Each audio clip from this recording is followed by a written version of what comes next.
बिहार में आगामी राज्यसभा चुनाव को लेकर राजनीतिक सरगर्मियां तेज हो गई हैं। राज्य की 2 सीटों पर होने वाले चुनाव में झामुमो ने दोनों सीटों पर दावा ठोक दिया है।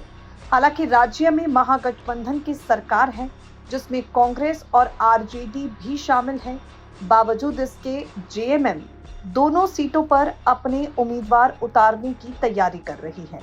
पिछली बार भी गठबंधन होने के बावजूद झामुमो ने कांग्रेस को झटका देते हुए अपना उम्मीदवार चुनावी मैदान में उतारा था। इस बार भी स्थिति लगभग वैसी ही बनी हुई नजर आ रही है। राजनीतिक हलकों में चर्चा सीता सोरेन को लेकर है।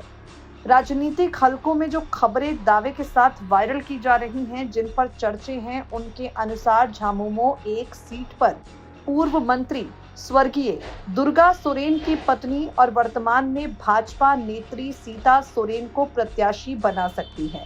दरअसल हाल ही में हेमंत सोरेन के पैतृक गांव नेमरा में बाहा पर्व के दौरान सीता सोरेन अपनी बेटियों के साथ पूरे परिवार का साथ देती हुई नजर आई, जिसके बाद राजनीतिक अटकलें और भी तेज हो गई। राज्यसभा चुनाव मई जून में संभावित हैं, लेकिन अभी से राजनीतिक दलों के बीच खींचतान तेज हो गई है।